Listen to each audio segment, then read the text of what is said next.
ओम गणपते नमः। आप सभी का आपके अपने चैनल पर बहुत बहुत स्वागत है।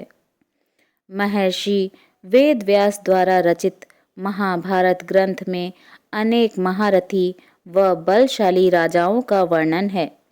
ऐसा ही एक महारथी राजा था जरासंध। उसके जन्म व मृत्यु की कथा भी बहुत ही रोचक है।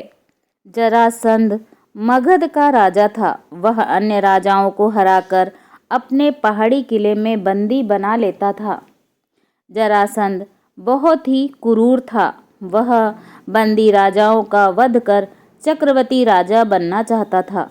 भीम ने 13 दिन तक कुश्ती लड़ने के बाद जरासंध को पराजित कर उसका वध किया था। जरासंध मथुरा के राजा कंस का ससुर एवं परम मित्र था। उसकी दोनों पुत्रियों आसित व प्रापित का विवाह कंस से हुआ था। भगवान श्री कृष्ण से कंस वध का प्रतिशोध लेने के लिए उसने 17 बार मथुरा पर चढ़ाई की, लेकिन हर बार उसे असफल होना पड़ा। जरासंध के भय से अनेक राजा अपने राज्य छोड़कर भाग गए थे। शिशुपाल जरासंध का सेनापति था। जरासंध भगवान शंकर जी का परम भक्त था। उसने अपने पराक्रम से 86 राजाओं को बंदी बना लिया था। बंदी राजाओं को उसने पहाड़ी किले में कैद कर लिया था। जरासंध 100 राजाओं को बंदी बनाकर उनकी बलि देना चाहता था, जिससे कि वह चक्रवर्ती सम्राट बन सके। मगध देश में बृहद्रथ नाम के राजा थे। उनकी 2 पत्नियां थीं, लेकिन उन्हें कोई संतान नहीं थी। एक दिन संतान की चाह में राजा बृहद्रथ महात्मा चंड कौशिक के पास गए और सेवा कर उन्हें संतुष्ट किया। प्रसन्न होकर महात्मा चंड कौशिक ने उन्हें एक फल दिया और कहा कि ये फल अपनी पत्नी को खिला देना, इससे तुम्हें संतान की प्राप्ति होगी। राजा बृहद्रथ की 2 पत्नियां थीं।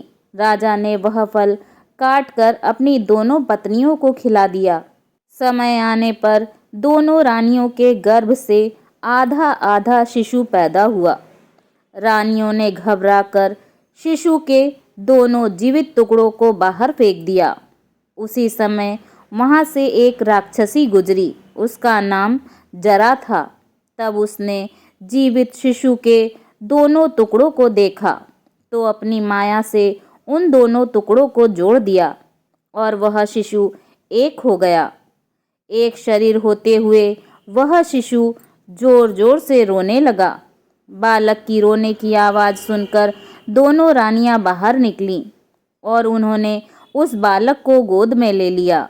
राजा बृहद्रथ भी वहां आ गए और उन्होंने उस राक्षसी से उसका परिचय पूछा। राक्षसी ने राजा को सारी बात सच सच बता दी। राजा बहुत खुश हुए और उन्होंने उस बालक का नाम जरासंध रख दिया, क्योंकि उसे जरा नामक राक्षसी ने संधित किया था, अर्थात जोड़ा था।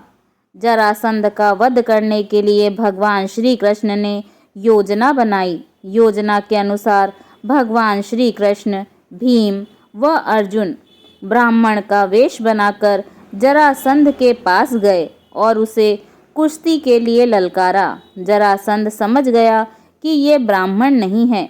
जरासंध के कहने पर भगवान श्री कृष्ण ने अपना वास्तविक परिचय दिया। जरासंध ने भीम से कुश्ती लड़ने का निश्चय किया। राजा जरासंध और भीम का युद्ध कार्तिक कृष्ण प्रतिपदा से 13 दिन तक लगातार चलता रहा। 14वें दिन भीम ने श्री कृष्ण का इशारा समझकर जरासंध के शरीर के 2 टुकड़े कर दिए। जरासंध का वध कर भगवान श्री कृष्ण ने उसकी कैद में जितने भी राजा थे सबको मुक्त करा दिया और कहा कि धर्मराज युधिष्ठिर चक्रवर्ती पद प्राप्त करने के लिए राजसूय यज्ञ करना चाहते हैं। आप लोग उनकी सहायता कीजिए। राजाओं ने भगवान श्री कृष्ण का यह प्रस्ताव स्वीकार कर लिया और धर्मराज युधिष्ठिर को अपना राजा मान लिया। भगवान श्री कृष्ण ने जरासंध के पुत्र सहदेव को अभय दान देकर मगध का राजा बना दिया। बोलिए भगवान श्री कृष्ण की जय।